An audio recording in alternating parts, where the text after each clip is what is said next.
இந்த மனுஷனை பத்தி பேசுறதா இருந்தா பொலிட்டிக்கலா பேசுறதா இல்ல சினிமா ரிலேட்டடா பேசுறதா எப்படி பேசுறதுனே தெரியல.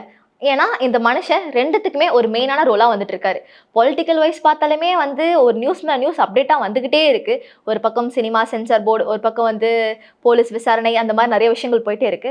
இன்னொரு பக்கம் சினிமா உலகம் அப்படின்னு சொல்லிட்டு பாத்தீங்கன்னா இவருக்கான ரசிகர்கள் வந்து வெயிட் பண்ணிட்டே இருக்காங்க, எப்போ இவரோட படம் ரிலீஸ் ஆகும். எதை பத்தி பேச போறேன்னு உங்களுக்கே தெரியும், ஜனநாயகன். இந்த படத்தை பத்தி என்ன அப்டேட் எதுன்னு தெரியல. ஸோ பார்க்கலாம், இந்த நிறைய விஷயங்கள் அப்டேட்டா லைனா வந்துட்டு இருக்கு. என்னென்ன அப்டேட்னு சொல்லிட்டு பார்ப்போம். ஸோ இந்த படம் உங்களுக்கே தெரியும், வினோத் அவரோட டைரக்ஷன்ல வந்திருக்கு.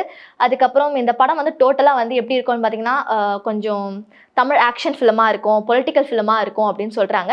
எல்லாருமே வந்து பொங்கல் செலிப்ரேஷனுக்காக அவர் படம் வரும், அவரோட லாஸ்ட் ஃபிலிம் வேற சொல்லிட்டு இருந்தாங்க. ஹோப்ஃபுல்லி எல்லாரும் வெயிட் பண்ணிட்டு இருந்தோம். பட் அதில் அப்படியே ஒரு நாமத்தை போட்டாங்க அப்படின்னு சொல்லலாம். ஸோ என்ன ஆச்சு அப்படின்னு பார்த்தீங்கன்னா, மோஸ்ட்லி எல்லாருக்கும் தெரியும் 9th ரிலீஸ் ஆக வேண்டிய படம் ரிலீஸ் ஆகல, சென்சார் போர்டு மூலியமா வந்து ஸ்டாப் பண்ணிட்டாங்க அப்படின்ட்டு. ஆக்சுவலாக என்ன நடந்துச்சு, இந்த படத்தில் ஏன் ரிலீஸ் ஆகல அப்படின்னு சொல்லிட்டு கிளியரா பார்க்கலாம். 9th ரிலீஸ் ஆக வேண்டிய படம் ரிலீஸ் ஆகல. என்னன்னு பார்த்தீங்கன்னா வந்து சென்சார் கட்ஸ் நிறைய இருக்குது அப்படின்னு சொல்லியிருக்காங்க. ஸோ வந்து சிங்கிள் ஜட்ஜ் கோர்ட் இந்த இடத்துல வந்து பார்த்த வரைக்குமே அவங்க வந்து 27 கட்ஸ் கொடுத்துருக்காங்க. 27 கட்ஸ் கொடுத்ததுனாலே படம் வந்து ஆல்ரெடி கொஞ்சம் லைட்டாக சுருங்கி இருக்கும். அது மட்டும் இல்லாமல் இந்த படத்தை வந்து ஒரு UA சர்டிஃபிகேஷன் கொடுத்து இந்த படத்தை வந்து ரிலீஸ் பண்ணிடலாம் அப்படின்னு சொல்லிட்டு சிங்கிள் கோர்ட் ஜட்ஜ் ஆஷா இவங்க வந்து ரிலீஸ் பண்ணிடலாம் அப்படின்னு சொல்லிட்டாங்க. ஸோ அந்த ஒரு சந்தோஷத்தில் இருக்கும்போது என்ன பண்ணிட்டாங்க அப்படின்னு பார்த்தீங்கன்னா, சென்சார் போர்ட் டீம்ல இருந்தும் டிவிஷன் கமிட்டின்றதுல இருக்கும்போது அவங்க என்ன சொல்லியிருக்காங்கன்னா, எந்த ஒரு தீர்ப்பும் இவ்வளோ சீக்கிரம் கொடுத்ததில்லை, எந்த ஒரு தீர்ப்புமே, எந்த படத்துக்கான தீர்ப்பும் சரி, எந்த ஒரு தீர்ப்புமே இவ்வளோ சீக்கிரம் கொடுத்ததில்லை. அதனால வந்து நீங்கள் எப்படி வந்து டக்குன்னு ஒரு டிசிஷன் எடுக்கலாம், இந்த மாதிரி ஒரு டிசிஷன் எடுக்கக்கூடாது, இந்த டிசிஷனுக்கு என்ன காரணம் அப்படின்னு சொல்லிட்டு அவங்கள வந்து நிறைய கேள்விகள் கேட்க ஆரம்பிச்சிட்டாங்க. ஸோ அந்த ஒரு டிசிஷனை வந்து ரத்து பண்ணிட்டு இப்போ சென்சார் போர்டில் வந்து ஒரு அப்பீல் பண்ணிட்டாங்க. அந்த அப்பீல் வந்து என்ன சொல்லிட்டாங்க அப்படின்னா, 2 ஜட்ஜ் இருக்க மாதிரி வந்து நீங்கள் வந்து அதுக்கான ரீசன் சொல்லுங்க, 2 ஜட்ஜ் இருக்க மாதிரி அதுக்கான ஒரு தீர்ப்பு சொல்லுங்க அப்படின்ற மாதிரி சொல்லிட்டாங்க. அதாவது மேல் நோக்கி சொல்லியிருக்காங்க. இப்போ வந்து அதுக்கு என்ன பண்ண போறாங்க அப்படின்னு பார்த்தீங்கன்னா, நம்மளோட இந்த ஜனநாயகன் டீம், இந்த டீம் வந்து இல்லை இதோட ஸ்டாப் பண்ண முடியாது, நான் வந்து சுப்ரீம் கோர்ட்டில் போய் பார்த்துக்கிறேன் அப்படின்னு சொல்லிட்டு சுப்ரீம் கோர்ட்டில் வந்து வாய்தா வச்சாங்க. பட் அவங்க என்ன சொல்லிட்டாங்க அப்படின்னு பார்த்தீங்கன்னா, ஆல்ரெடி வந்து மெட்ராஸ் ஹைகோர்ட்டில் இந்த மாதிரி ஒரு விஷயம் போயிட்டு இருக்கு, அப்புறம் எதுக்கு நீங்கள் இங்கே வந்திருக்கீங்க, நீங்கள் வந்து இந்த மாதிரி வர முடியாது. மோஸ்ட்டாக வந்து சுப்ரீம் கோர்ட்டுக்கு வருது அப்படின்னு பார்த்தீங்கன்னா ரொம்ப வந்து ஒரு நேஷனல் வைடு போயிட்டு இருக்க ஒரு விஷயம், ரொம்ப சைமல்டேனியஸா ஆரவாரமா போயிட்டு இருக்க ஒரு விஷயங்கள் வந்து சுப்ரீம் கோர்ட்டுக்கு வரும். அதாவது ஹைகோர்ட்ல ஒரு விஷயம் போயிட்டு இருக்கும்போது சுப்ரீம் கோர்ட்ல லேண்ட் ஆகும். பட் என்கிட்ட இப்போ வராதிங்க, நீங்கள் எது வந்தாலும் ஹைகோர்ட்டில் போய் பார்த்துக்கோங்க அப்படின்னு சொல்லிட்டாங்க. அப்போ வந்து இந்த ஜனநாயகன் டீம் இவங்க வந்து என்ன ஒரு ரெக்வஸ்ட் வச்சிருக்காங்க அப்படின்னா, ஆல்ரெடி வந்து ரொம்ப டைம் டிலே எடுத்துக்கிட்டே இருக்காங்க, ஸோ கொஞ்சம் சீக்கிரம் பண்ணுங்க, கொஞ்சம் ஒரு புஷ் கொடுங்க அப்படின்னு சொல்லியிருக்காங்க. ஸோ சுப்ரீம் கோர்ட்லேருந்து இது ஒரு ஹெல்ப் பண்ணியிருக்காங்க. இந்த மாதிரி கொஞ்சம் சீக்கிரமாக இந்த படத்துக்கான என்ன வேலையோ அதை கொஞ்சம் சீக்கிரம் பார்த்து விடுங்க அப்படின்னு சொல்லியிருக்காங்க. ஸோ அதே மாதிரி எல்லாருக்கும் தெரிஞ்ச மாதிரி Jan 20th வந்து அடுத்த ஹியரிங் வச்சிருக்காங்க. இந்த 20th அப்புறம் என்னென்ன வாய்ப்பு இருக்குது அப்படின்னு சொல்லிட்டு பார்த்தீங்கன்னா, 2 ஜட்ஜு கொடுத்த மாதிரி இந்த படம் ரிலீஸ் ஆகலாம், எல்லாரும் வந்து பார்க்கலாம். இந்த ஃபெப்ரவரி இப்போ அந்த 20th மேலேனா மோஸ்ட்டாக வந்து Jan 26 ஆர் வந்து ஃபெப்ரவரி ரிலீஸ் ஆகும். ஒரு மாதம் நல்லா ஓடும் படம், நான் அதுக்கு மேலேயும் ஓடுற வரைக்கும் ஓடும், நல்லா ஓகேன்னு நல்ல ஒரு கலெக்ஷன் பார்க்கலாம்.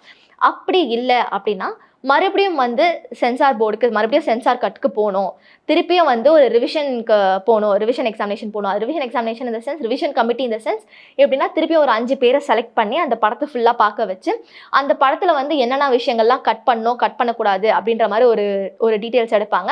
அதுக்கப்புறம் தான் வந்து படம் ரிலீஸ் ஆகணும்னு சொல்லுவாங்க. பட் அதுக்கு போயிடுச்சுன்னா என்ன ஆகும் அப்படின்னு சொல்லிட்டு பார்த்தீங்கன்னா, அந்த சென்சார் போர்டு தட் மீன்ஸ் இந்த ரிவிஷன் கமிட்டிக்கு போகணுன்னாலுமே போய் இன்ஃபர்மேஷன் வெளில வரதுக்கு, ரிசல்ட் வெளில வரதுக்கே 20 days ஆகும்.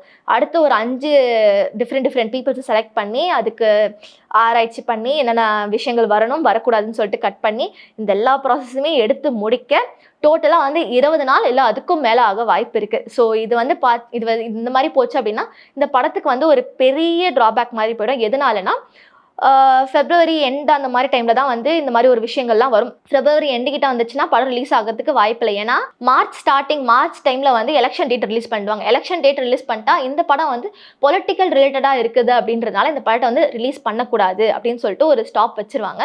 அதுக்கப்புறம் எப்போ ரிலீஸ் ஆக போகுதுன்னு தெரியல, அதுவே ஒரு கொஸ்டின் மார்க்காக இருக்கும். ஸோ இந்த மாதிரி வந்து ஒரு பயங்கரமான ஒரு சர்ச்சையில் போயிட்டு இருக்கு.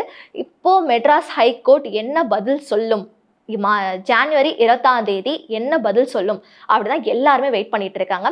இந்த மாதிரி ஒரு விஷயங்கள் வந்து ஒரு பக்கம் போயிட்டு இருக்கும்போது நம்ம ஏன் ஓடிடியில் ரிலீஸ் பண்ணக்கூடாது அப்படின்னு சொல்லிட்டு, நம்மளோட தளபதி படம் வந்து ஏன் ஓடிடியில் வரக்கூடாது அப்படின்னு சொல்லிட்டு மக்களோட ஆர்வம் அவங்களால தாங்க முடியல. ஸோ கமெண்ட்ஸ்லாம் அந்த மாதிரி கேட்டுட்டு இருந்தாங்க. இது ஒரு ரூமரா போகும் அப்படின்னு சொல்லிட்டு பார்த்தீங்கன்னா, நம்ம அமேசான் பிரைம் டீம் வந்து என்ன பண்ணியிருக்காங்க, ஜனநாயகன் படத்தை நீங்க ஏன் ஓடிடியில் ரிலீஸ் பண்ணக்கூடாது, தியேட்டருக்கெல்லாம் ரிலீஸ் பண்ணுறதுக்கு தான் வந்து இவ்வளோ ப்ராப்ளம்ஸ் போயிட்டு இருக்கேன், நீங்க ஏன் வந்து ஓடிடியில் ரிலீஸ் பண்ணக்கூடாதுன்னு சொல்லிட்டு அவங்க வந்து ஒரு ரெக்வஸ்ட் வச்சிருக்காங்க. நாங்கள் வந்து இந்த படத்தை ஒரு 450+ crores, இன்னும் எக்ஸாக்டான அமௌண்ட் கரெக்டாக சொல்ல, பட் ஒரு சம்மா ஆஃப் 450+ crores வந்து நாங்கள் இந்த படத்தை வாங்கிக்கிறோம், இந்த படத்தை வந்து நீங்கள் எங்ககிட்ட இது பண்ணிடலாம் அப்படின்னு சொல்லியிருக்காங்க. பட் கேவிஎன் ப்ரொடக்ஷன் இவங்க வந்து நாங்கள் கொடுக்க மாட்டோம், இப்போதைக்கு வந்து நாங்கள் ஓடிடியில் கொடுக்க மாட்டோம், எங்களுக்கு கொடுக்குற ஐடியா இல்லை. இந்த படம் விஜயோட கடைசி படம் வேறு, ஸோ இதை வந்து தேட்டருக்கெல்லாம் தான் விடணும். இதில் வந்து மக்களுங்க வந்து தேட்டரில் போய் பார்த்தா தான் வந்து அதோட இம்பார்ட்டன்ஸ் தெரியும், அதோட ப்ளஸ் பாயிண்ட்ஸ் நெகட்டிவ் பாயிண்ட்ஸ் எல்லாமே ஒரு தேட்டர் வியூ தான் ஒரு நல்லா இருக்கும். ஓடிடியில் ரிலீஸ் ஆனால் இப்போதைக்கு ஒரு அந்த ஸ்கோப் இல்லை அப்படின்னு சொல்லிட்டாங்க. But what you guys think, என்னவா இருக்கும் இந்த படம் வந்து தேட்டரில் ரிலீஸ் பண்ணாதான் கரெக்டாக இருக்குமா, ஓடிடியில் ரிலீஸ் பண்ணாதான் நல்லா இருக்குமா, இல்லை எனக்கு இந்த படம் ரிலீஸ் ஆனால் போதும், ஓடிடியோ தேட்டரில் நான் அந்த படத்தை பார்க்கணும் அப்படின்னு நினைக்கிறவங்க ஓடிடியில் கன்ஃபார்ம் ரிலீஸ் ஆகணும்னு நினைப்பீங்க. இல்லை தேட்டர் வைப்பு தான் வேணும், நல்லா கத்திட்டு விசில் அடிச்சுட்டு பாப்கார்ன்லாம் சாப்பிட்டுட்டு பார்க்கணும் அப்படின்னா தேட்டரில் தான் பார்க்க முடியும். So comment your self, comment பண்ணுங்கள் என்ன இந்த படம் வந்து ஓடிடியில் ரிலீஸ் ஆகணுமா இல்லை தேட்டரில் ரிலீஸ் ஆகணுமான்ட்டு. ஸோ ஹோப்ஃபுல்லி பார்ப்போம் இந்த படம் என்னென்ன விஷயங்கள்லாம் கொண்டு வரப்போகுது, இன்னும் இதை பற்றி என்னென்ன விஷயங்கள்லாம் பொலிட்டிக்கலாக போக போகுது இல்லை நான் பொலிட்டிக்கலாக போக போகுது, பார்க்கலாம் என்ன நடக்க போகுதுன்ட்டு.